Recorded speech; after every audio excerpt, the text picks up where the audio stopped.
Good afternoon, everyone.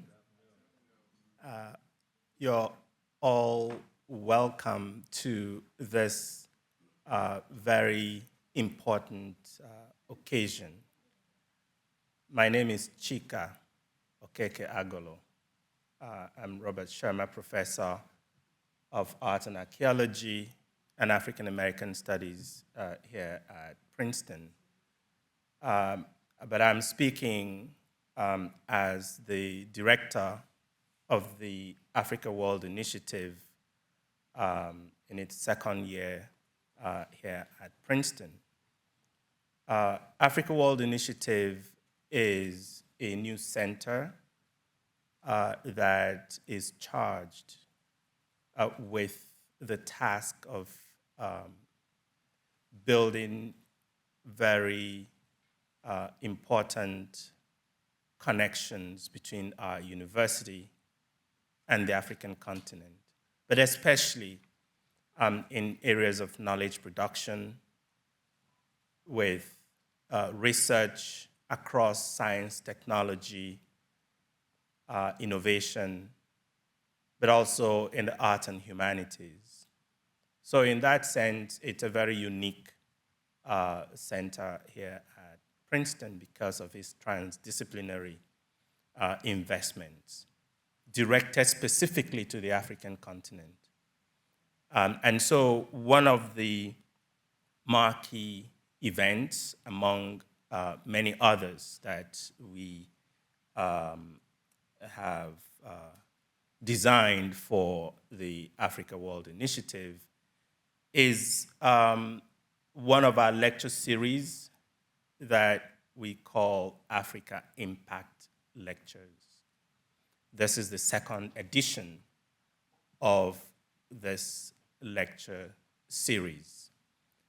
Last year, we had our inaugural lecturer, Martin Fayulu, who is a Congolese politician and former presidential candidate of Congo DRC, who was here to speak to his vision for politics in the Congo. And he fielded questions after that. Today we have our second lecturer, and we could not think of a more honorable and deserving lecturer for this Africa Impact Lectures. And you notice that I emphasize the impact because that's the whole point of these lecture series, that it's designed to bring influential figures on the African continent who, through their work within or outside of governmental institutions, have had deep and significant impact on the life, culture, politics of the African continent. And that's what recommended to us today to invite His Excellency Ambassador Téte António, who is the Minister of External Relations of the Republic of Angola, but also the Chairperson of the African Union Executive Council. Now, I must mention that when we started speaking to His Excellency sometime last year, he was in a different position as the Chair of Council of Ministers, right, of the SADC. And today, he is the Chairperson of the African Union Executive Council. And that says something about the scope of his reach and his influence on the African continent, beyond the national, beyond the regional, that he sits at the very top of the table where the futures, but also the present of the African continent are negotiated.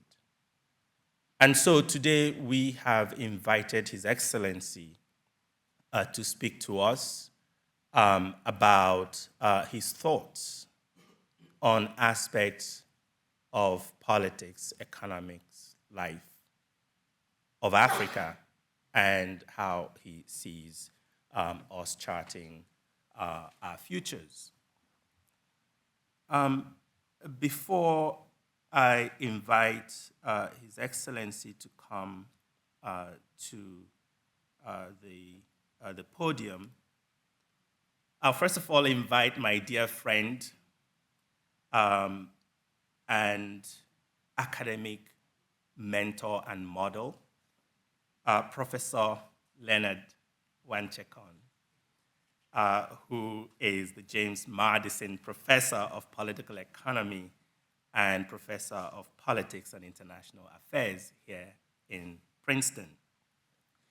Professor Wanchekon is an economist of the first order, one of the most influential economists working within and outside of the African continent today.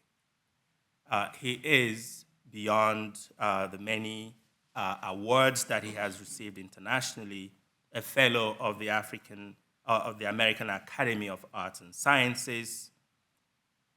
He has been the secretary of the American Political Science Association, and in November 2018, he became the first Black African fellow of the Econometric Society. Anyone who knows the business of economics and economics itself knows that this is the most elite of forums for the world's prominent economists.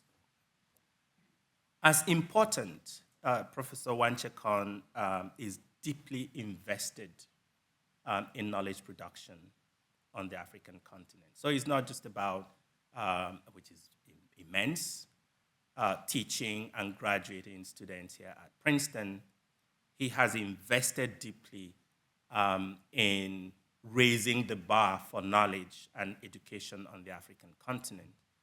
And so he, for that reason, struck out and became the founder and president of the African School of Economics that was founded in 2014 and has expanded beyond Benin Republic since then. And so I want to say, Leonard, welcome to the podium to introduce our speaker.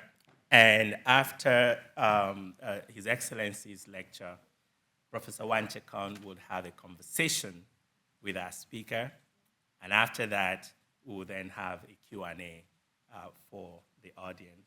So, Leonard. Thank you. Welcome.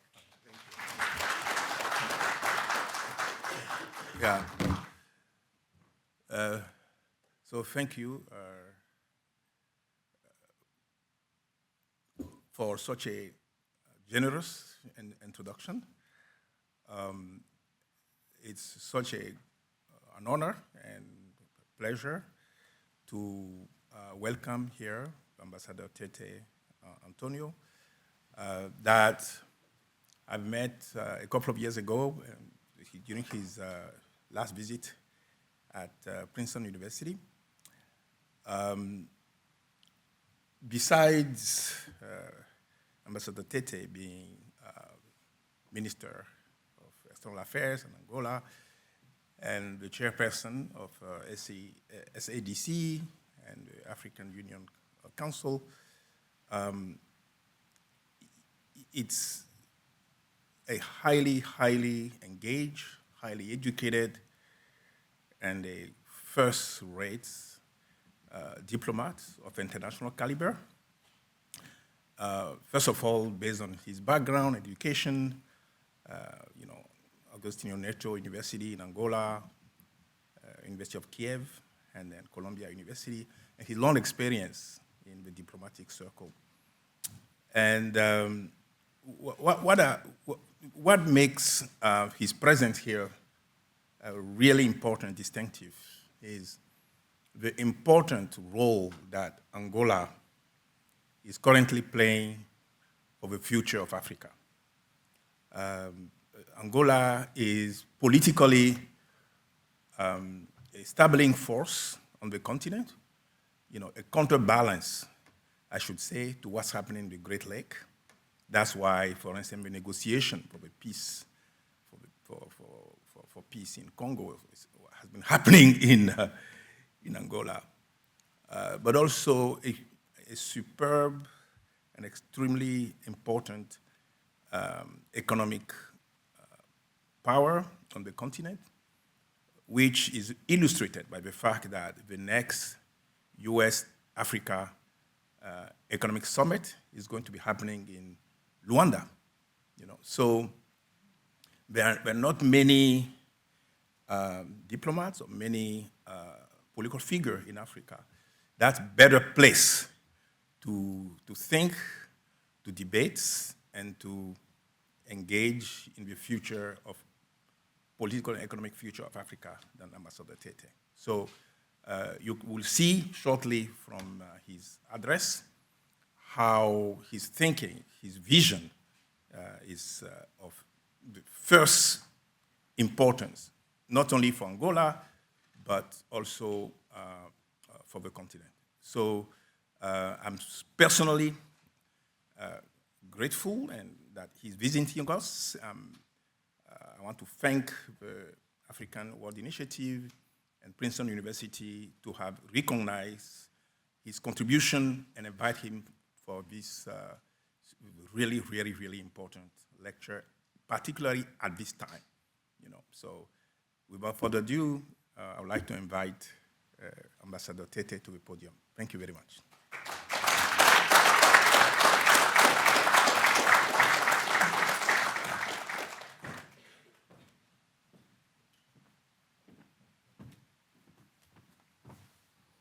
Professor, you left your glasses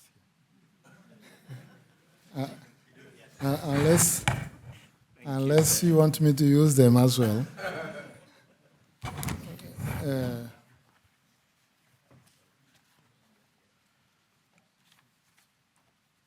No, Professor, thank you so much. What a challenge by describing me that way. It scares me. So I should measure my words when I speak.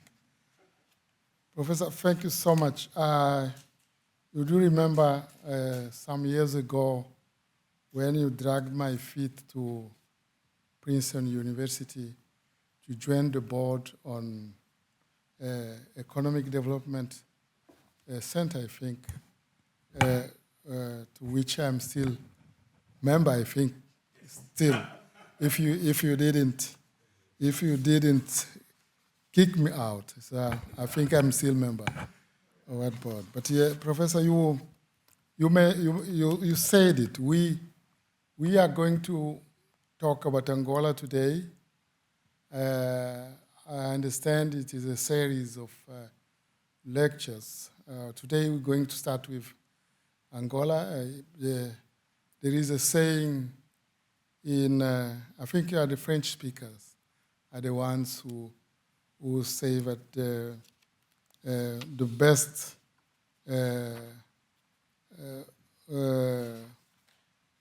you should give first to yourself before you give to others.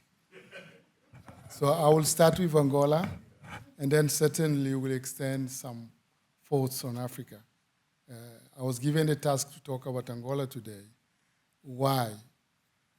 For the reasons the professor has already mentioned here.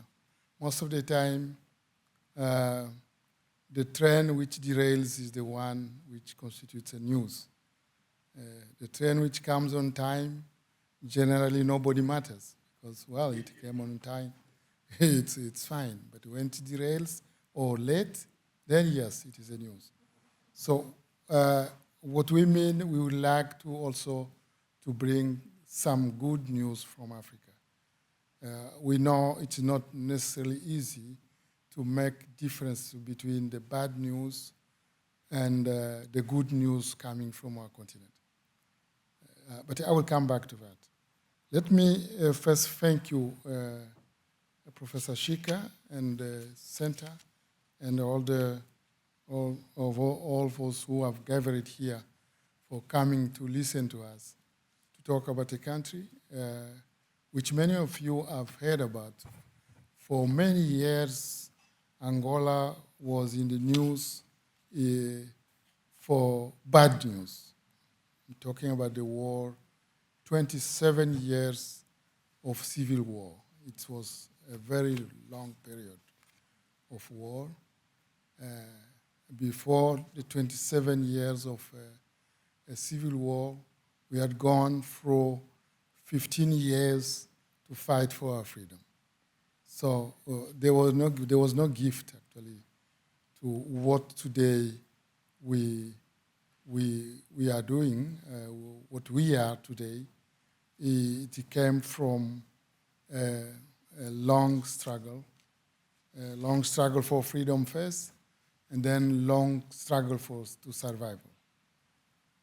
Angola, for those who would like to know where Angola is located, Angola is in the southern west of Africa. It is geographically very strategically located because it is between the center and the southern part of the continent. Almost 2,000 kilometers of border with coastal border with the Atlantic Ocean.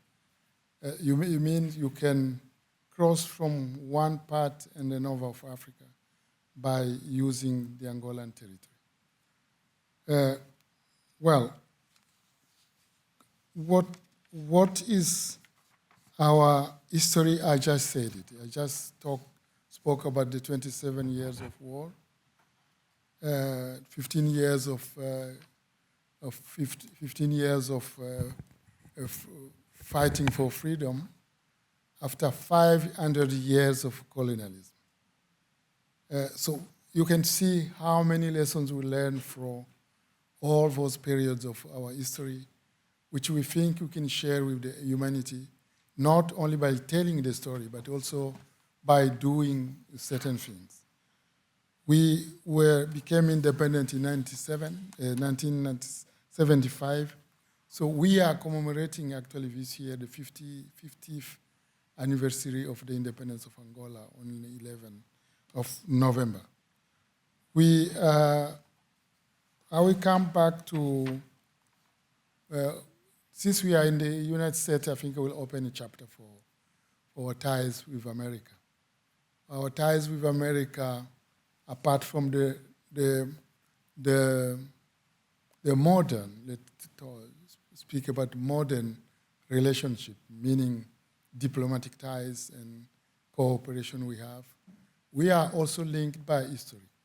The very first 20 enslaved people coming from Africa came from the current territory of Angola. They were then taken to America, well, they spread over. But the very first 21, you can locate the members of their family today in Jamestown. There is a family called Taka family, which is very, very known in Angola. Everybody knows the Taka family today because they have been traveling since to Angola. They found their origins in a province called Malanje. Those are our ties, but then we'll come back to the modern times. You may wonder, why is Angola so interested in peace in the African continent? We are very much interested in peace in the African continent and development, bearing in mind our own history. There is a saying in my language: it is only someone who has had a wound on his tongue knows the taste of the blood. And we have had it. We have had it. This is the reason why we have a credo in peace settlement of conflicts, for example. Because we think if you can go to a table directly, why should you then waste time to fight for 20 years before going to the table? Because at the end of the day, you will go to the table to talk anyway. So we are guided by these principles.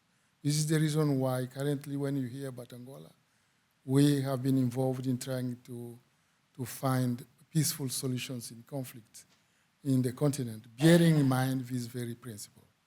The second principle we learn by the lessons I was just talking about, but our own history, is the non-indifference. The non-indifference meaning I would not be in peace if my neighbor, if my friend, be it in Europe, in Asia, in America, wherever he is, if my friend or my brother and sister are not in peace. This is the non-indifference. It means we cannot see conflict around, especially in our own environment as Angola, going on without doing nothing. Because we have also benefited a lot from the solidarity of people. You may remember here in your country in America, how many went for demonstrations when the war was going on in Angola during the colonial times. I know we still have some pictures of people demonstrating in front of the United Nations for the liberation, for the freedom of the Angola at that time. So those are the lessons we learn of solidarity, of non-indifference. This is the reason why, bearing in mind the pillars of our own foreign policy, which are the strengthening of the safeguard of our independence and the territorial integrity, the solidarity is one of the values also we share. The respect for the principle of the Charter of the United Nations, the non-interference and the peaceful settlement of disputes. Those are the principles, apart from the development needs, certainly, which guide our foreign policy. The lessons I was talking about have led us then to be involved in not only fighting for our freedom, but also making sure that others are free. You may remember the years of apartheid in South Africa, and some of you have learned about the Quito Carnival battle. Had we not fought for the end of apartheid in South Africa, the independence of Namibia, we don't know, maybe today we would have had still apartheid in South Africa. Maybe, who knows, what would have been with Mandela, because the battle on the Angolan territory was very determinant to have the end of the apartheid in South Africa and the liberation of Mandela and the independence of Namibia. So, I'm talking about the period of apartheid. Now, the current conflict in the continent. We were involved in a peaceful settlement between Rwanda and Uganda because of the border. You may remember the dispute over the border of Gatuna, which was the two countries almost were about to go to war because of this border dispute. But Angola was the one actually made sure that this didn't happen. We're involved in Central African Republic. We are also have been active not only in our right environment, I mean the DRC, the Democratic Republic of Congo, you just mentioned, Professor. We have been very deeply involved to find a solution between Rwanda and DRC, including the conflict in the DRC itself. We were also key to find a solution for the stabilization of Lesotho and Mozambique. as well as to shape what we have today as a very important tool for the African continent, so the peace and security architecture, the Peace and Security Council, where we have been members for twice. We have been twice members of the Security Council of the United Nations. You may also remember the diamond of blood, blood diamonds, I mean. You may remember blood diamonds, meaning the illicit exploration of natural resources, which were fueling the conflict in Angola, in Sierra Leone. And Angola was key to have the process called today the Kimberley process. So this was one of our contributions. We were the very first country to chair the Peace Building Commission of the United Nations. As you know, the Peace Building Commission of the United Nations is the body in charge of taking care of the countries in a post-conflict situation. Angola has gone through that experience. In 2005, when the UN established reform, under the reforms of the United Nations, when the Peace Building Commission was created, Angola was chosen to chair for the first time that body, the Peace Building Commission. Just bearing in mind our own experience and the contribution we have made by learning our own lessons as well.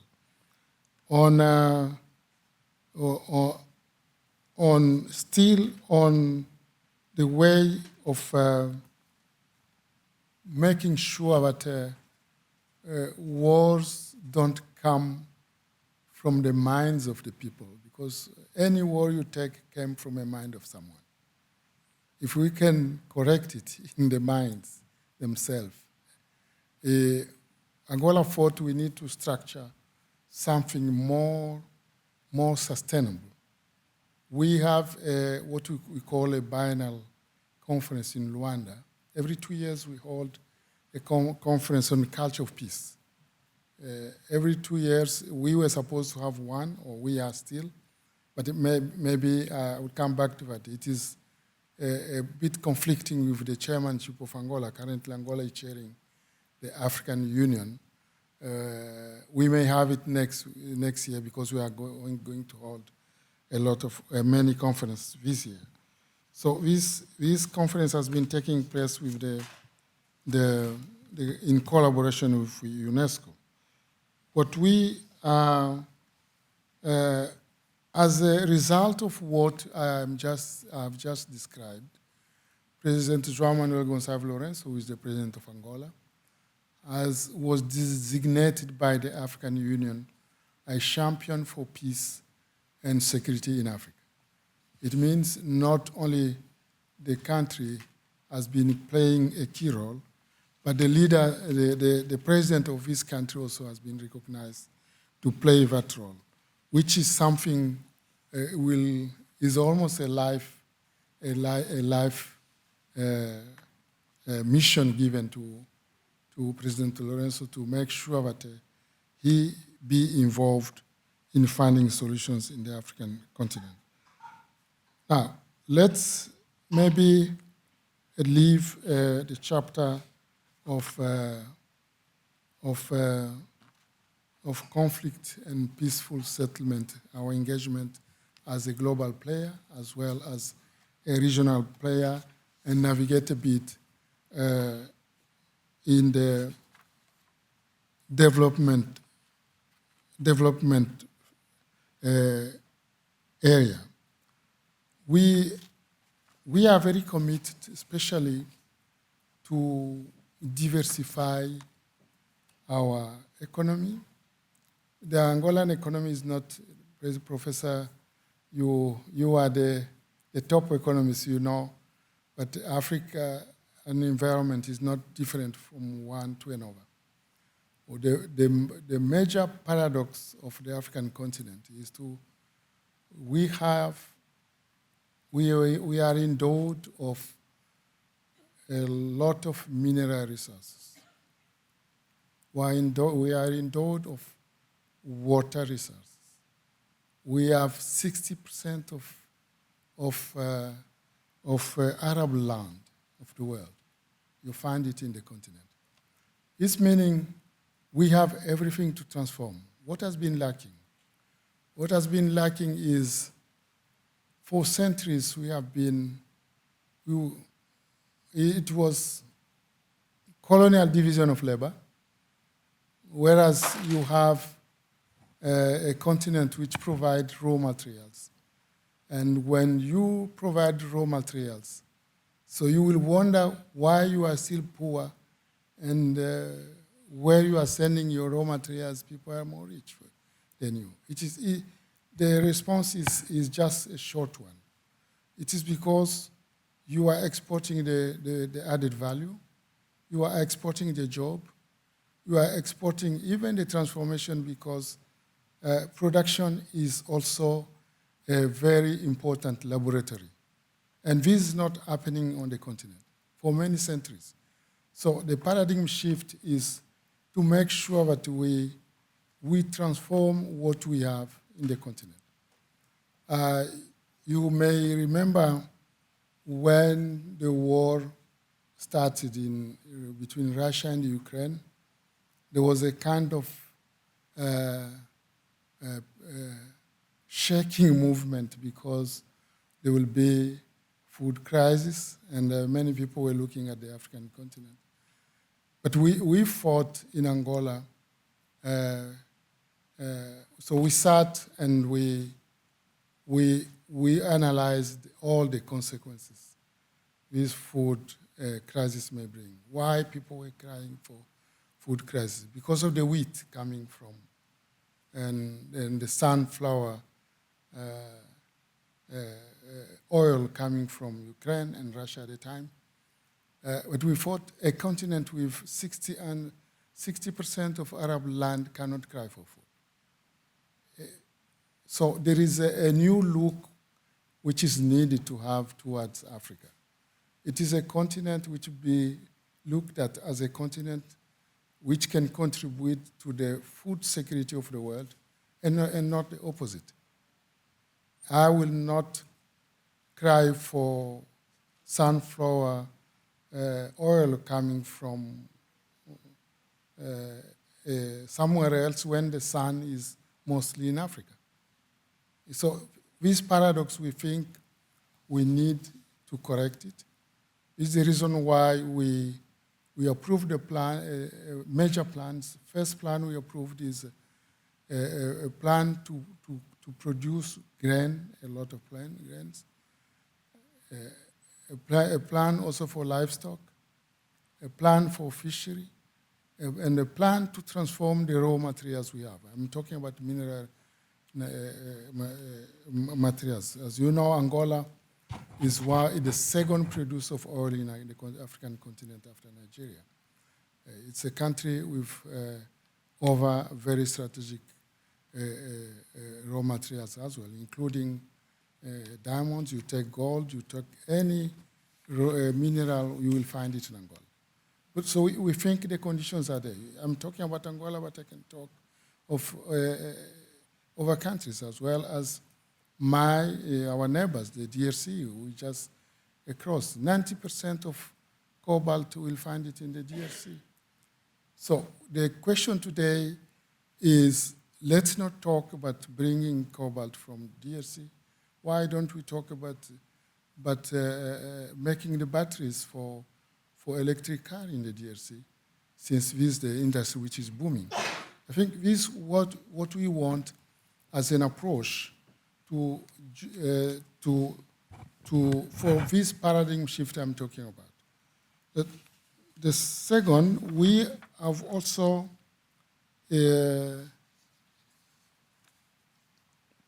embarked in diversifying the partnerships. I think each of us, if you look at the way the world is designed today, you buy a car, you will find one of the spare parts made in country A or B or C. It means you have definitely to diversify your partnership. And in the way the partnership were designed in the past. You can hear a language like a traditional partner. What does it mean, a traditional partner? I think a partner should be the one who is bringing me what I need, and not to be prisoner of one partner called traditional partner. Our needs can vary. It can also depend on our level of development. It can also depend on the circumstances of the time. So this freedom should also be given to us to choose who is bringing me the best. I think it's also an important change we need to introduce. I am coming now to the last item, which is the chairmanship of the African Union for the Angolan chairmanship of the African Union. As you know, Angola this year is chairing the African Union. The African Union, for those who are not familiar, is the organization which gathers all the African countries. 55 members are members of this body. So Angola is going to chair this, is the chair of the African Union. Whenever a new chair comes, everybody is waiting, well, what is he bringing? Which news is he bringing? There is always a theme for the year decided in a summit in Addis Ababa. But every chair also brings a flag on which he would like to insist or to focus, And for Angola, the theme of the year is justice for Afro descendants, Afro reparations. This is the theme of the year. In our priorities, we have two priorities. We would like to focus on peace and security because we think it is really something which is undermining everything we want to do in the continent. You take DRC, you take Sudan, you take South Sudan, you take the Sahel, terrorism, even Mozambique is affected. Southern Africa, which was only one threat in the past, which was the drought was the only threat in Southern Africa. Today, you have a new threat, which is terrorism in Mozambique. It means there is something to do with this conflict. Second, we would like to focus on is the financing of the infrastructure. We cannot transform the continent if we don't have the infrastructure in place. We are going to hold an international conference on financing of infrastructure in Africa in October this year, to gather people in Luanda, not only to talk, but also to bring in private sector who can make a difference by investing in infrastructure in Africa. We are drawing our inspiration from what we are doing, or something which is very well known and common here in the United States, the Lobito Corridor. Many of you have heard about. The Lobito Corridor is a railway going from Angola to Zambia. But what we introduced is a new concept of a corridor. The traditional concept of a corridor, a railway, the way it's known, is to carry people or goods from one city or to another one, or from a production field to the port. The railway is linked to the port of Lobito, which is on the Angolan territory, on the Atlantic Ocean. But we would like to develop a new concept of corridor. We are developing a new concept. The concept we are developing on the corridor, Lobito Corridor, is to make it a pool of development. Pool of development meaning around the corridor we would like to develop transformation I'm talking about. Why don't we have the cobalt coming from DRC just going straight to the sea and be export it without transforming it, and then export the batteries for the electric cars. We are also negotiating with certain countries. Some countries are interested to produce to develop agribusiness and agriculture along the corridor. This meaning, I'm just taking the example of Netherlands, for example. Netherlands is interested for food production in Angola along the corridor. They are carried to Lobito Port and shipped to Amsterdam and can be distributed through Europe. It is a business.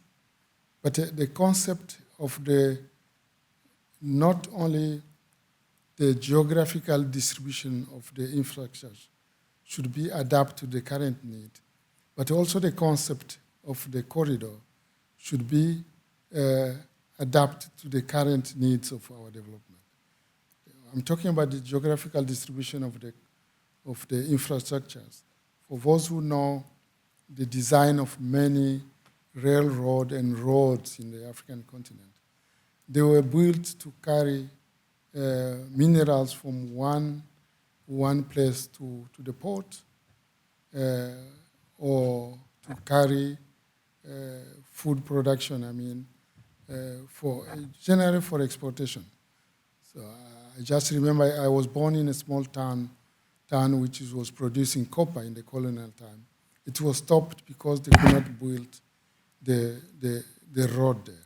So we think we have to redesign even the geographical distribution of infrastructure in the continent. If you take Southern Africa, for example, the roads were designed to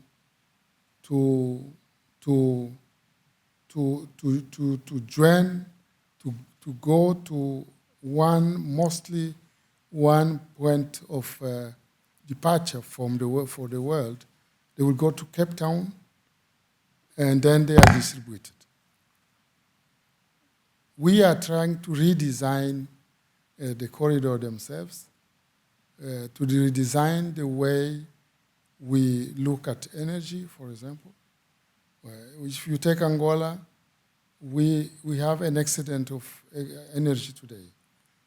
Our need is to export energy to Zambia, to DRC, they need it for mineral production.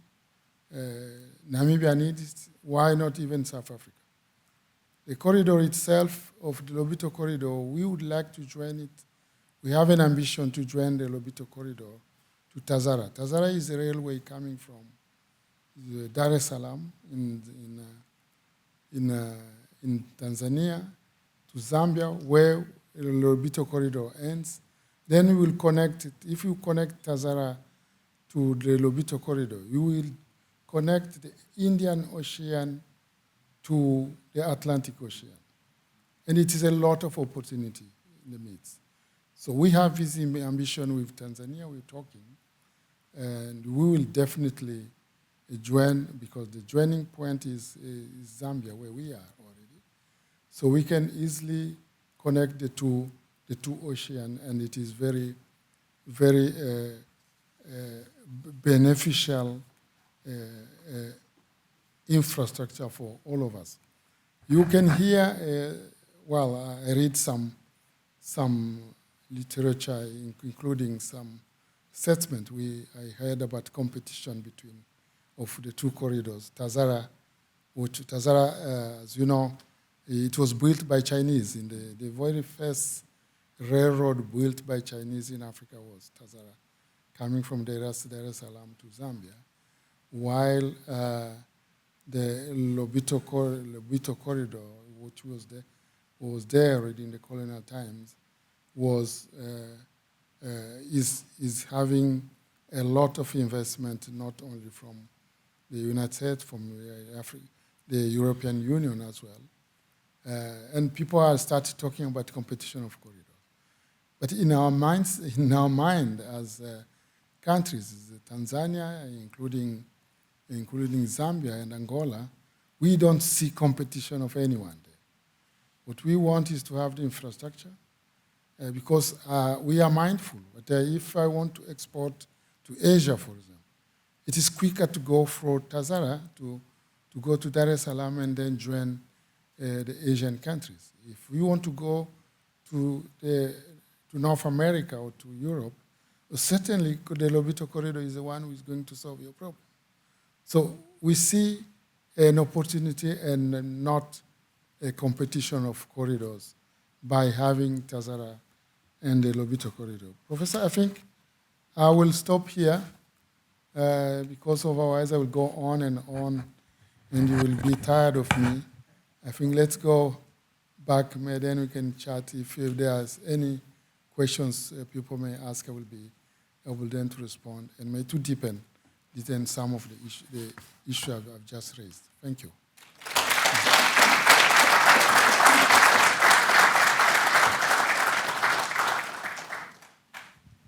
Thanks again for Ambassador Téte for such a wonderful and optimistic, uplifting presentation. I will start by asking a couple of questions. I very much like the first part of the presentation where you actually lay out what we can call the Angolan miracle, because the country is a country that was built to some degree not to be stable, prosperous as it is. Angola has the largest share of slave exports in Africa. Not only the first slaves came from Angola, but in fact, a large proportion of slaves to Brazil and came from Angola. Second, the country went through a long civil war. And we know countries do not recover from civil war, let alone when it lasted that long. And then the country had oil. Well, oil is trouble, And none of these things actually prevented, Angola to be the stabilizing force that it is, in the region. And I think there needs to be a special focus on Angola to show that past violence, past atrocities are not destiny. It can be overcome. And the example is that Angola overcame that. So my question to you, given the importance of the question, would be, is it driven by leadership, particularly earlier leadership? I know the founder of the MPLA, Agostinho Neto, was highly educated.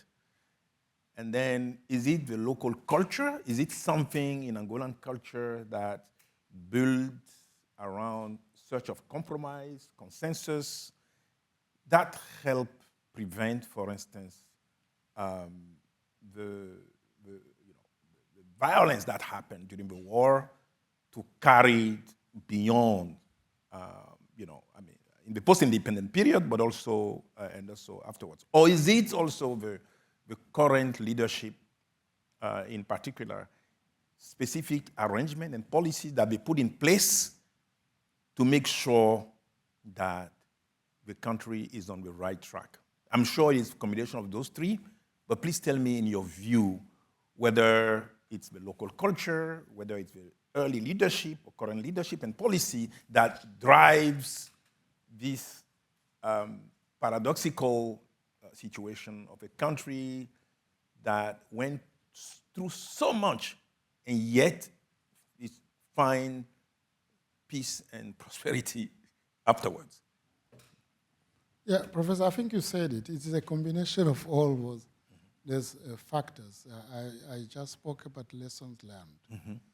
A lesson, when it's learned, it's not only learned by the leaders themselves, but it's learned by the people, which is the most important. You will not convince anyone today to bring back the war in Angola. So it means the lessons was learned by the people themselves. Now, sure, you lead a leadership. First, just go back to the history. If you have to bring someone who is in a city to go with you to the bush to fight the colonialists. Yeah. Without any salary, without any hope of coming back. It means you need also a leadership which is very much determined to reach the aim of what you're doing. But you have to convince also people. But what we are doing is the right way to go. It means you need the will of the people, Exactly. but you need also the leadership. The second, if you take the 27 years of war, when the war ended, you needed a leadership to say, from now on, I don't want to see anyone touching an Angolan or his compatriot for having been X or Y in the past. So we had to make what you call in Latin tabula rasa. Yeah. It means forgive everything what happened. This is the only way we could build peace in Angola. At the time it was President Dos Santos, and as soon as the war ended, he not only implemented the peace agreement which was signed in Lusaka between the government and UNITA. UNITA was defeated on the ground, but he implemented exactly what was agreed, as if everyone was still strong as it was in the past. It means the former combatants of UNITA were incorporated in the army. The generals were general. Today you won't recognize them because they are all Angolan generals. People who had to be minister became two. People who had to be governors, ambassadors, were appointed as well. So you have to bring in everyone on board and to make sure that no one will think anymore touching or seeing the blood of his compatriots. Well, it was 5 million of displaced people at the time. It was a very long conflict. So the lessons were deep. But you need certainly a leadership. And you need to make sure that you need a machinery of a state which is functional. Otherwise, it is very difficult to face the consequences of the war because it's a lot of destruction, a lot of social instability. So to bring everyone on board and to bring everything back on track, you need certainly to combine all those factors. No, this is fantastic because it's a message. I mean, we can take part of what you just said and show it in Sudan, show it in Sahel, and say, well, the winners can still try to incorporate the losers because we have to join forces, to build the future. We also need to develop a mindset of cooperation and peace. And this is good for everyone.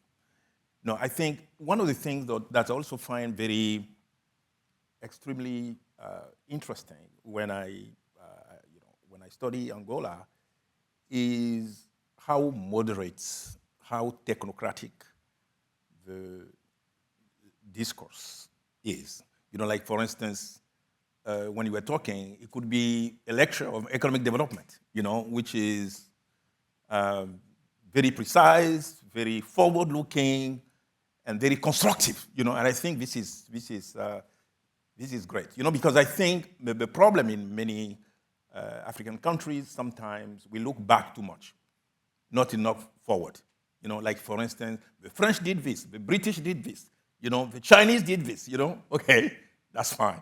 What are you doing, So what are we going to do, And I think your speech, in fact, is a good example of this mindset, which is forward-looking, constructive, and developmentalist. And this is important.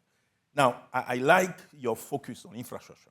The Lobito corridor, and talking about regional cooperation between Zambia, Congo, Namibia, South Africa, and the fact that together, by developing economic cooperation, we can have a big leap forward. Now, and I also like what you mentioned about, for instance, developing agriculture along the corridor, so that it's not just transporting minerals, it's actually providing economic opportunity for population. So this is visionary, this is great. Now, something that I would like to comment on, we haven't talked about, is research and development, science and technology. Because your vision, for instance, of transforming local natural resources to develop agriculture has to involve like top-level investment in biotechnology, in geoscience, so that we can actually process those minerals in the country, not send them abroad. We can actually start commercializing processed mineral or new agricultural product as opposed to the old one, And full disclosure, in fact, I'm working on a project along those lines in Namibia, in Rwanda, to set up a research hub in collaboration with colleagues in Angola and Namibia. And I think bringing people like me and colleagues here around the world to build this infrastructure, research infrastructure, I think is very, very important. Now, to step back, so I would like to ask you, in the framework that you have developed, what is the role of investing in top-tier human capital, research and development? Professor, let me say that I would have chosen to go to the UN to make my statement. I didn't do so. I prefer to come to a university. Come on.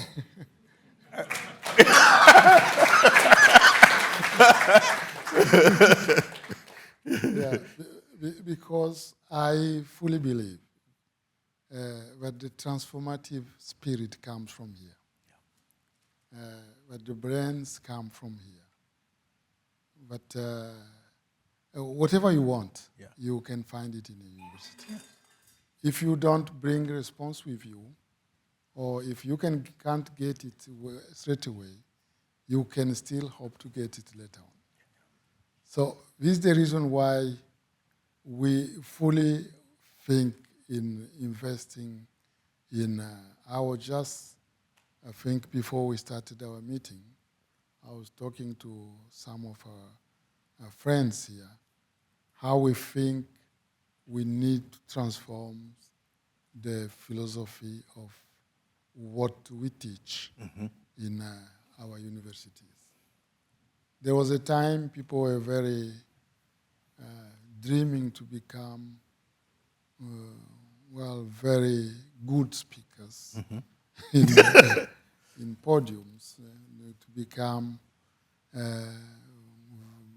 very well-known lawyers, very well-known. You mean it, you name it. But I think we need to refocus a bit on what we are teaching in our schools, in our universities. There are actually attempts in the African continent. You may know a project called Pan-African University. Mm-hmm. Pan-African University was meant to have a kind of specialization of and division of labor of the continent when it comes to sciences. The Pan-African University is an African Union project. If you take space sciences, you take science and technology, it is the responsibility of South Africa. Because yes, South Africa has basis, a good foundation for scientific researches. If you take social sciences, it is the campus is in Cameroon. It is the responsibility of that area as well. And you take health sciences, the campus is in Tlemcen in Algeria, where many African students go today. But the spirit is to have a kind of creating also a kind of Pan-Africanism among the youth to make sure that the leaders of tomorrow have a kind of a mindset designed for the development of the continent. Now, what we think, as you are saying, I was just saying that what means to transform the raw materials on the continent. Because where you transform your raw materials, it is also a school. Yes. The innovation comes from there. So there are models. I think I can take a country like Ethiopia. Ethiopia, they have developed a very interesting model. Whereas you have the production field, but not far from there you have people going to university, specialized one, who are employed straight away. So they apply what they learned, or they are practicing while learning. There are certain models which are being developed in the continent. And we think the refocusing the systems of our education is key as well. It's key to make sure that the needs are met. Well, I remember in the past we had many people going to study abroad, for example. If you bring an agriculture engineer who's sitting in an office, so you are wasting money. Exactly. You are wasting money. He has to go to the field. Apart from that, there is also a certain revolution to make. Well, people are only proud if they have gone to the university, they come with diploma, and then they are important in the society. So we are missing the medium level of professionals who actually make the difference because they are straight in practice, product producing. I think whatever cooperation you think to do with the African continent, you should look at all those layers, focusing the education according to the needs, also looking at all levels of professionals who can make a difference on the ground. So I think this is what we would like to see. As Angola, some of your colleagues here are knowledgeable to what we try to design for the Great Lakes. You take a region like the Great Lakes. This is one of the richest regions of our continent. Rich in mineral resources, rich in water, agriculture. But so what we thought, one of the ways of giving hope to the youth, instead of being dragged to conflict, to fight wars, or to illicit exploration of mineral resources. I think you have seen some of those pictures of young people going to dig minerals for companies, selling them to cooperation, including cooperation. If we could give them hope by giving them education, it's a program we had designed for the Great Lakes. But we think it's something we can do in a wider environment, like the African continent itself, using some of the mandates we are given by the continent, including the fact of President Lorenzo being the champion for peace and security in the continent, because you cannot have those peace if you don't have development. Development as well without peace is not meaningful. But you have to look at the two aspects of it. No, I think my last point, which is follow on what you just said, here is that, okay, let me put it this way. So I think that I like to insist on something I said earlier. Like today, we have new leaders who came with coup d'etat. The youth look up to them because we are saying the right thing about, well, Africa needs to develop, Africa needs to be more, to show more agency and to solve its own problems. But then it's with very inflammatory rhetoric, which sometimes is very backward looking because look what they did to us 40 years ago. Well, and then, and I think the fact that we don't pay enough attention to places like Angola, where they are saying more or less the same thing, doing things, like what you just described, without all the rhetoric, the anger, the frustration around it. I think it's something that needs to be stressed. So, and my last point is, I like what you said about the program to develop science and technology, the specialization across region, the cooperation that we needed. I think this is all great. I major want to add that the support of private sector, individuals like me, like Chika, to contribute to this effort. We are not part of African universities, but we can, as a private citizens, as an entrepreneur, play an important role in developing this agenda. The last point that I would like to show is the one of culture. I think that, we should be using examples like Angola, like, the place where I grew up, many other places where, in fact, the culture is deeply progressist, liberal, forward-looking, nothing close to the caricature that we make of Africans. The fact that we learn to forgive, we learn to respect, we learn to value life. Those are things that are not said well enough, that are not developed well enough. And I think with the new technology, AI, and so on, we can actually bring those values up more explicitly and teach. We say, oh, do you listen to the song, the popular song coming from Northern Angola? You know what he said? He said that life is above everything. We should live in harmony. We should live in da-da-da.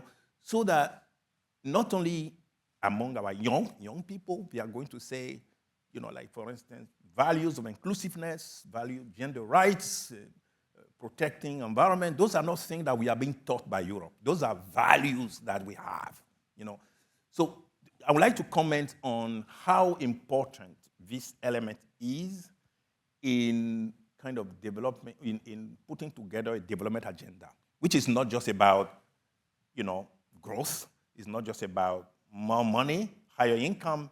It's also about a strong African identity, African value that our kids will be proud of, and that will be a contribution to the world. So that aspect in education, and also in terms of policy, could you maybe comment on that? Culture? Yeah. Well, Professor, I think you don't have to go very far to see the Angolan culture. Just take a country like Brazil. Mm-hmm.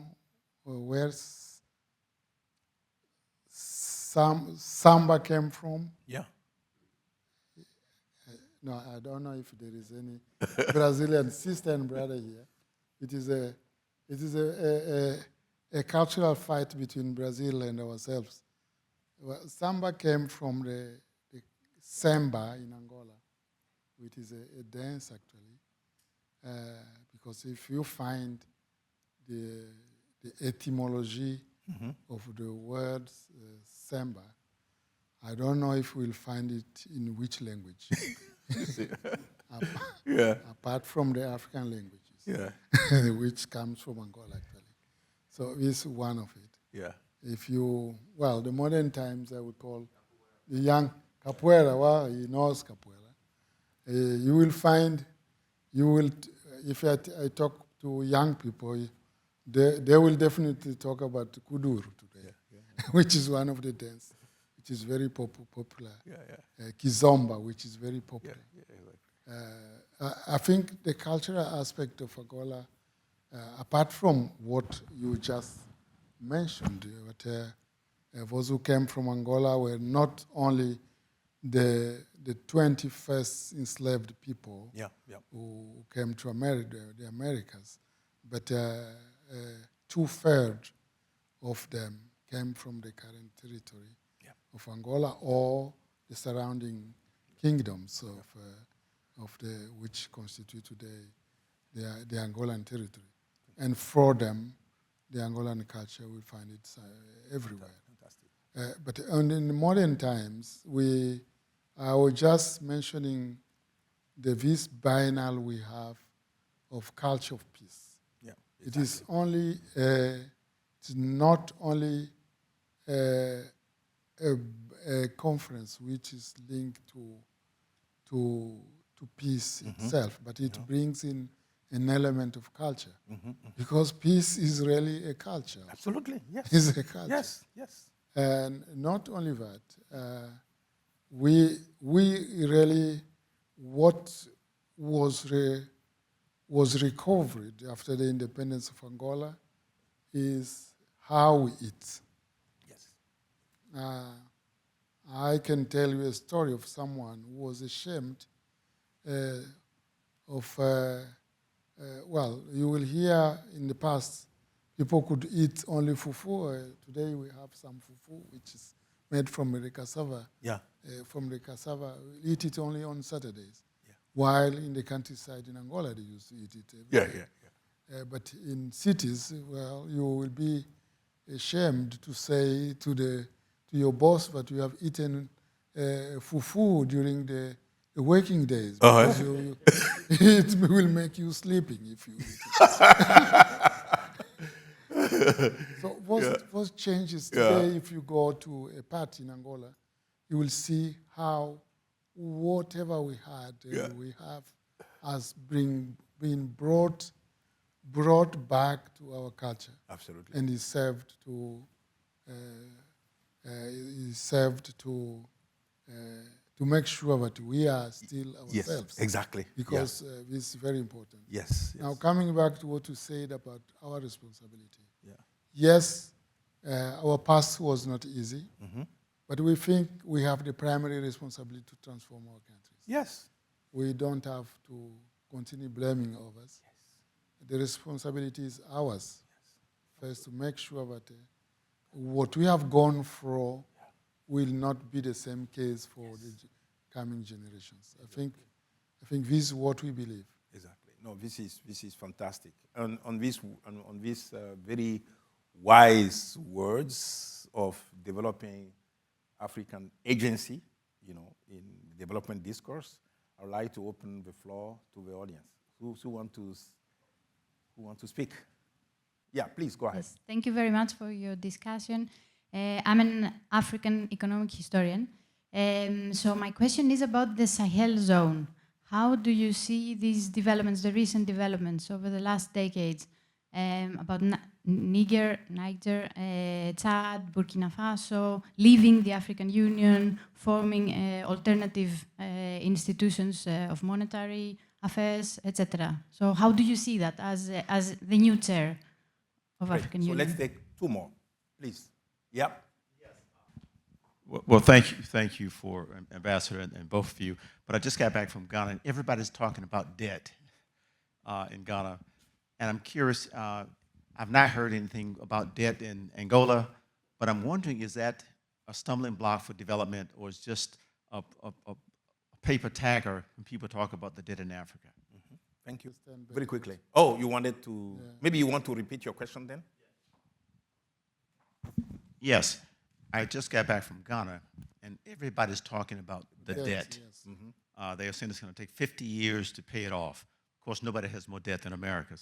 But I'm curious, is debt a major issue or stumbling block for development in Africa? And I've not heard anything about debt being a problem in Angola. Fantastic. Thank you. Last question. Hello, Ambassador. Obrigado.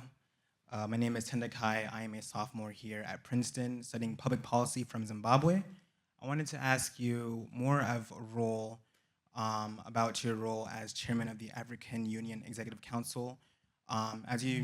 We all know about the conflict going on within Goma and Rwanda, and the many stakeholders that are currently involved, such as the SADC Committee and East African Community and the AU.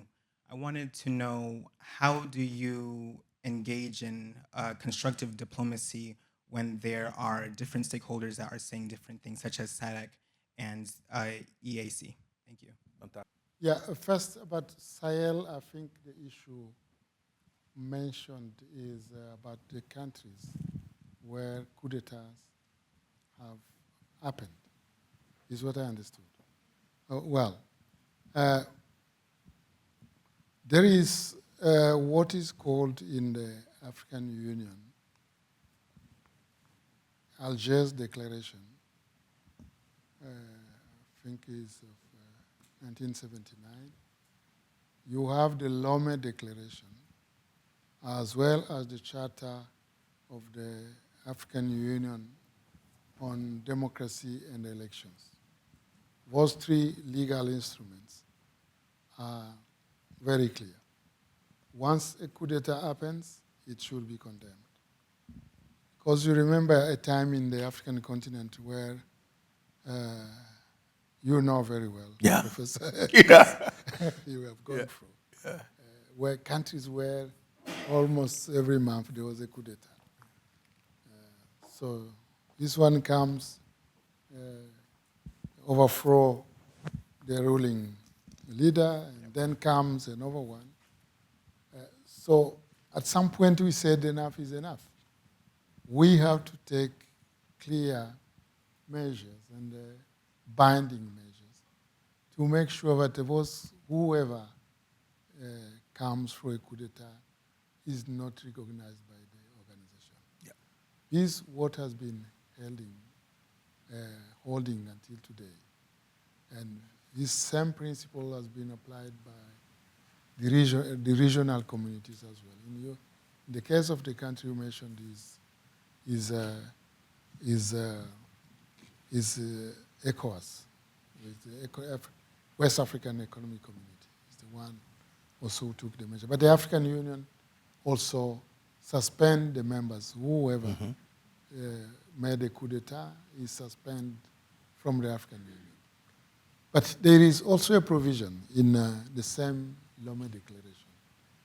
But while a coup d'etat happens, the Commission of the African Union must be in touch with the authorities of that country to accompany them until they come back to the constitutional order. It means there is a breach. For example, if you take the current situation in Burkina Faso, I know the Peace Fund of the African Union is funding activities to fight terrorism, because terrorism anyway is a threat for everyone. Yeah.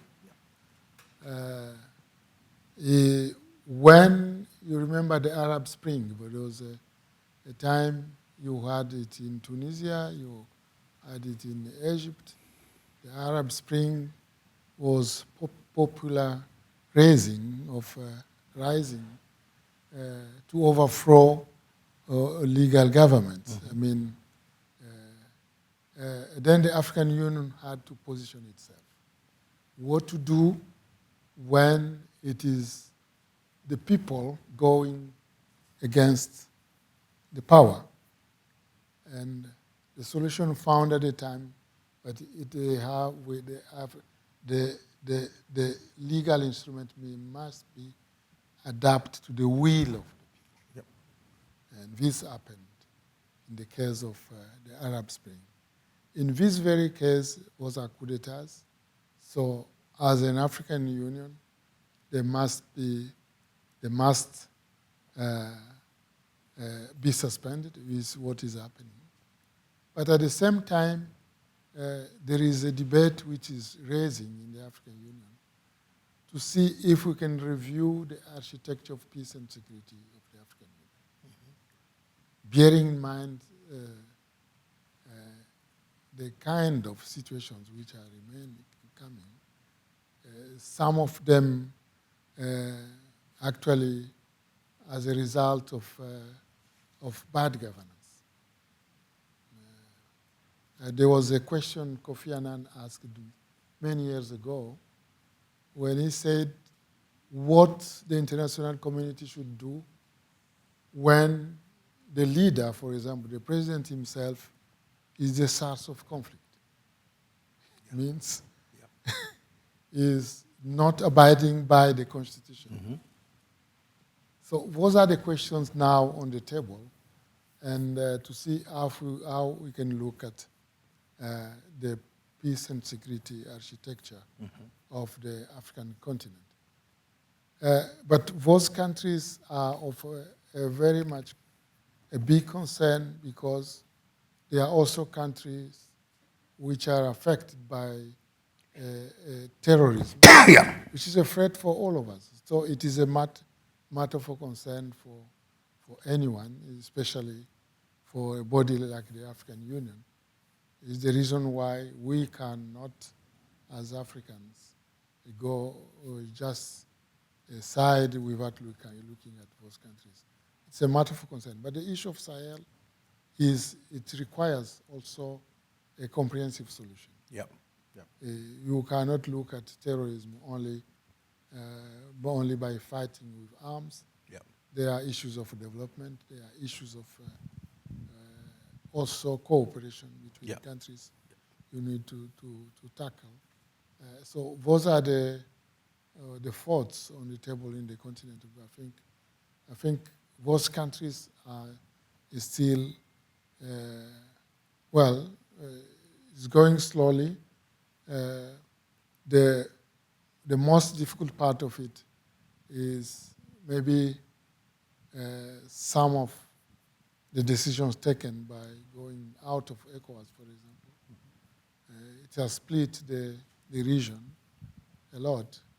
But the important thing is that some bridges are kept, meaning having a kind of cooperation between these countries. But if we take them, the country of Western Africa, the three countries we're talking about, for example, they are still in UMOA, the monetary union of West Africa. They are still members. So it means there are bridges which cannot be cut just one day to another one. Now, coming to the issue of debt. The debt, yes, the debt, the debt is such a matter of concern. But there have been a decision taken on from 12 to 14 May, a conference will be held in Lomé, in Togo. Heads of state are going to talk only debt because it's a burden for the continent. Angola is not an exception. Most of our debt is some of those debts are contract we signed, what is called in foreign trade. Foreign trade, they call it barter contract. A barter contract meaning you fund my infrastructures, and I will give you oil. In the case of Angola, it's oil. So the discounts are made according to the quantity of oil you are exporting. But whoever has studied international trade knows that barter contract, well, it's good immediately. You will solve the problem. But in the long run, you will still carry the consequences. Because a barter contract, first, you cannot move from the current price. If the contract was signed with $20 a barrel, so 20 years after, even the barrel is costing $100, you cannot sell your oil at $100. You still sell it with $20. And not only, it doesn't give you a margin to invest in infrastructure, so it doesn't really allow you to develop. So what we did is to do, we reflect, we said, let us negotiate with our creditors so that we start paying the money, not the oil. So we are paying, it is a sacrifice, but we prefer to pay the money, then we can play on the fluctuation of the international market when it comes to our raw materials. So this is how we found the solution to continue paying back the debt. Fantastic. We're on SADC Eastern, yeah, in East Congo, East DRC. Yep. You know, until we have been mediators, Angola has been mediator. I think it's my brother from Zimbabwe. What do you say at this time? I think, is it Maneru? So you got it. So Maneru to you, my brother from Zimbabwe. We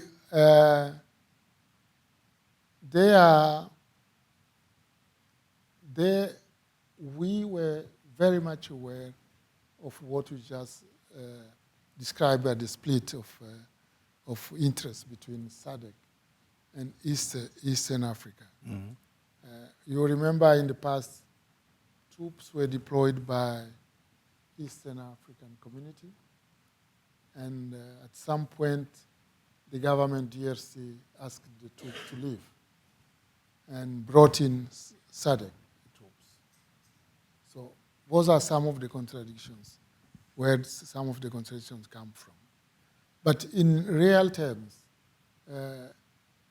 the competition is useless, what we think.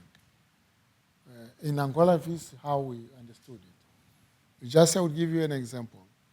When the Eastern African Community was deploying the troops to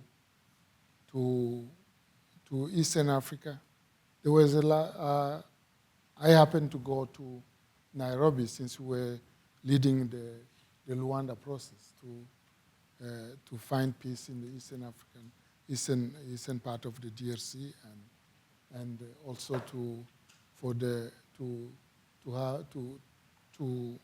normalize the relationship between Rwanda and DRC. I was sent to Nairobi to brief President Uhuru at the time, and when he briefed me about the lack of funding to deploy the troops to Eastern Africa, to Eastern DRC, although Angola is member of SADC, Southern African Development Community, I flew to Addis Ababa to convince the chair of the commission at the time to use the peace fund of the African Union to fund the deployment of Eastern troops or Eastern African troops to the Eastern DRC. I also flew to Dakar to see President Macky Sall, who was at the time chair of the union, to make sure that we have the support of the African Union. And Senegal, we so far from the eastern part of the continent, of the DRC, contributed to €1 million to deploy the troops of Eastern African Community to the DRC, while Angola, who is member of SADC, did the same, €1 million as well, to deploy the troop of Eastern African Community. So competition is the mind of the people, but the most important, we think, is how we can stabilize that part of the continent. Because DRC is a very important country to all of us. Yep. Many of you may remember Frantz Fanon, who was a great thinker. Yeah. He used to say DRC Africa is a continent in form of a pistolet. Pistolet, yeah. Yeah, whose the gunfire is in the DRC. So once you touch DRC, then you have shot the entire continent. Yeah, exactly. So it is very important to stabilize the DRC. This is what we understand. And bearing in mind what you have described as a contradiction between the two regions, there is currently a framework going on, whereas the two regions have met in Dar es Salaam, in Tanzania, to agree on a common plan to stabilize the DRC, meaning the Eastern African Community and the South African Development Community. So this is how we found we can end the contradictions also among us, but to focus on the solution on the ground in the DRC. Absolutely. So thank you very much. So we can go for another round. Thank you, Ambassador, for your comments. I have a question about reconciliation, peacemaking. You mentioned a number of ideas that seemed very important to me.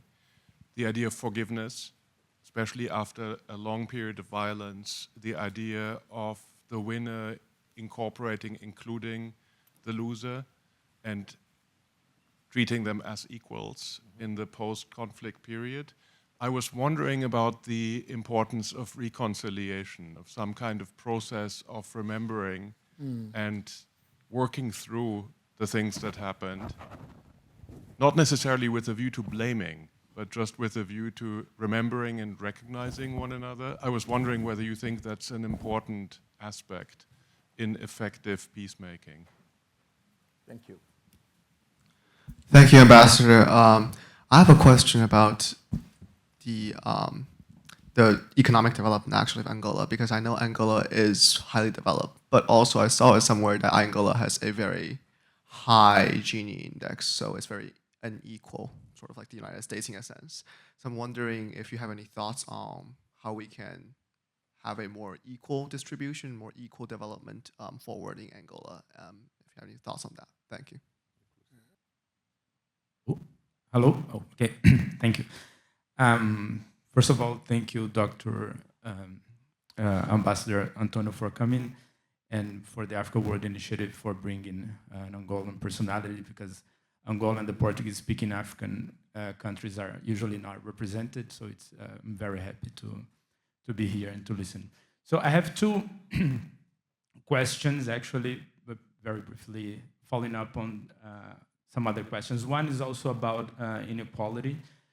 Angola suffers, of course, with that, as very commonly other countries from the periphery of capitalism, so to speak. And you mentioned about the importance of diversifying the economy. And I was thinking also about what you said about processing commodity and the products, right? So are there specific economic sectors or products that you already see as strategic, where to start with this process? So this is the first question. The second question is a very self-interested one and less pragmatic and much more imaginative. So as a Brazilian person, descended from Angolan people, I grew up around everything you said, samba, capoeira, and very proudly of it. So I was imagining is there space to imagine some form of political cooperation, cultural and economic cooperation with people from the African diaspora, considering that Angola was the largest exporter of slaves and of African people to the Americas, right? And I'm asking that because, for example, Ghana recently has adopted a policy of giving passports to African descendant populations who go to Ghana and live for a while as part of, intercultural cooperation and even economic development. And of course, in Brazil, I think there are so many people who would be interested in that. And I understand that Africa may not be that interested in that because it's different from Europe, who needs, to renew its population. I know the needs are different, but I was thinking if there is space to imagine that. Thank you. Fantastic. We may have room for one more question. Okay, good. And my name is Brian. Henrik. My name is Brian Stevenson. Okay. Follow up on the question of debt and then this new model for infrastructure development that we'll be discussing soon. Given that debt has kind of reached its limit in crippling future infrastructure development in many of the countries, what would you say is the way forward, given the old model doesn't work anymore, the barter system that you referred to?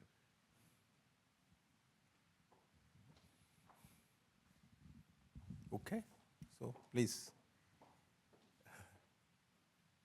Well, forms of reconciliation. Yeah. I think if you look at the countries who have gone through such processes, we will find different forms of reconciliation. We looked at a model used, for example, in South Africa. Mm-hmm. They have a national Truth and Reconciliation Commission, whereas people will go and tell the stories, register it, And then there is what is called a healing process. It also happened in other countries. Many countries, some countries followed the model of South Africa as a reconciliation model. But in Angola, we opted for a different one. We thought if we sit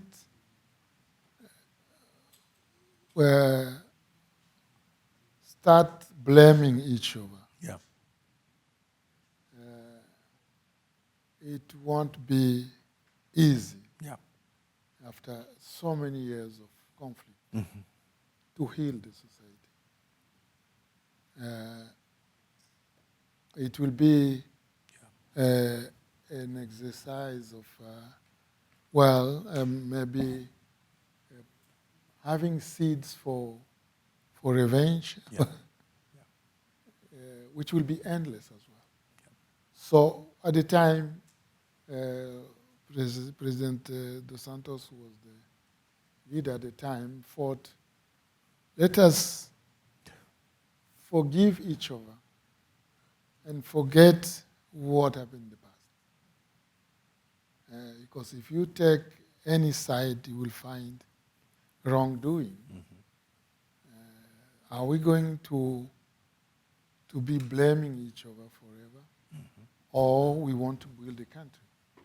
So we have to choose to build a new society and a country. We didn't establish a commission of reconciliation. But now what we are doing currently is to help those families who were affected. For example, if my relative was killed during the war, maybe I want to give him a very honorable grave and to see how those people who disappeared, for example, could be found and make sure that the family also are in peace. This is the exercise we are doing. But we didn't go for a commission to listen what happened, who said, who did what, who killed what, who killed who. It would have been a really endless exercise.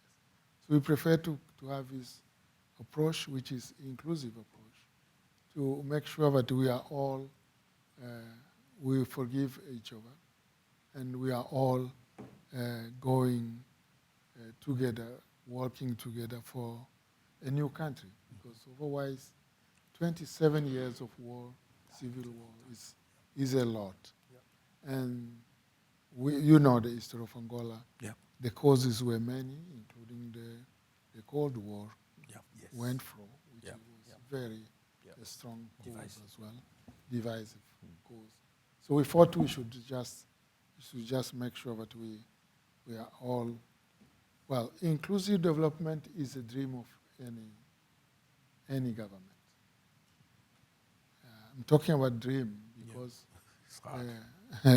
because it's not easy, even if you take a very much developed country in the standards, modern standards, you will see that inclusive development is an objective we have, but it's not necessarily a reality we have currently. It's the case of Angola. But our objective, I think, a country like ours, if we transform what we have, if we manage what we have, look at the dimension of Angola. We are 35 million of people. It is an underpopulated country. It's really an underpopulated country. So it means there are possibilities of doing better and better to make sure that everyone can find his stake in the development. Processing, I think I said it already. Cooperation with people of African descent. In Brazil. In Brazil, Oh, yes, Brazil is the most visible part of where the Angolan people came from the current territory of Angola. If you go to Salvador de Bahia, you will feel it straight in the city. It is actually where Angola, the only place where Angola has the Casa da Cultura. Yes, the culture house in Salvador de Bahia. What are the measures we took to make sure that people came from Angola connect to us? But the programs, yes, we have what we called 400 project. 400 project was designed during the I won't call it a commemoration because slavery is nothing. There is nothing to commemorate. It's remembering 400 years of remembering of those who were enslaved, who arrived in America in 1619 as the very first 20 enslaved people, then followed many of them. The 400 project is actually meant to do what we just described, how to cooperate. I know there are countries who have gone maybe have made more steps than ourselves, like Ghana, you just mentioned Ghana, who are giving the citizenship. And Benin recently. Benin, yeah, Benin Yeah. also. Benin has a tradition. Yes. I understand. Yeah. Yeah. Benin also has a tradition Yeah. of that because Benin Yeah. is very, very active. Yes. I think those are some of the lessons learned. We are all also thinking, but you may remember when the former president of the U.S. visited Angola, he actually made his statement in front of the departure of the building where slaves were departing to the Americas. Mm-hmm. It was also a site which we value a lot. We are currently, as you understand, 27 of war, it means few people were visiting Angola as tourists. Yeah. Because it's part of it. Yeah. But actually, currently, there are many people of African descent who are visiting Angola and going to those sites, as you were saying. This will bring itself, by itself, a certain, not only awareness on our part, but also opening the country to those initiatives we are describing. And we are moving slowly, but I think surely, towards bridging, building bridges with people of African descent. Tomorrow, we have an event on the same issue. I think is also our duty as the chair of the African Union to make sure that the program on diaspora is not neglected. Mm-hmm. It was one of my jobs when I was African Union ambassador to the UN to connect with the diaspora. And I know many things were done because we are very much aware how this community also represents us, and not only dear to us, but we know that they can only feel welcome if we create the conditions for that to happen. What I think, is it a date, a model? Okay. Date again, model for, is it a question of model of infrastructure? So maybe you can repeat the question. What's the question? Yeah. The debt, I spoke already about the debt. Given that the debt is real, Okay. How to fund the infrastructure? how do you move forward with infrastructure development? Yeah. Yeah, I think let's just give you an example. You may remember late President Magufuli of Tanzania. He was very much known for having built a lot of infrastructure before he died. He passed away. And most of the funding were actually collected inside Tanzania. He only improved the tax collection policy, which brought a lot of resources to the government to make sure that he could fund infrastructures. So we think there are two tracks. Certainly, you will not build infrastructure in an isolated manner. I will give you an example. We, as Angola, for example, in an isolated manner, it means you need partnership as well. At the same time, you need to mobilize internally also some funds to make sure that whoever comes also find someone strong on the ground. Otherwise, well, there is a saying, I think, in West Africa, that the hands which receives is always down, and the one which gives is up. So you may avoid such scenarios, but partnership is a must, especially opening the country to the private sector. We think, for example, in Angola, we have an excedent of energy currently. We want to export energy to Zambia, to Namibia, to DRC as well. But it's not the government who is going to put the money, because this is a very good business. Transporting energy Private sector, is a very good business. We are attracting private sector to do this business, because transporting energy, producing energy is a challenge, yes, but the most costly is even distribution of the energy. So the private sector has a lot of money to make if they embark. We are inviting private sector. We know many companies are interested, but we are still inviting them, as well as a refinery for the oil in Angola. As you know, for many years we have been exporting oil, but it will refined somewhere else. So we are developing in Lobito, a big one. We modernized the one in Luanda. We're building another one in Soyo in the north and Cabinda province as well, to make sure that the oil is refined on the ground. You have the added value. You have the final product of it.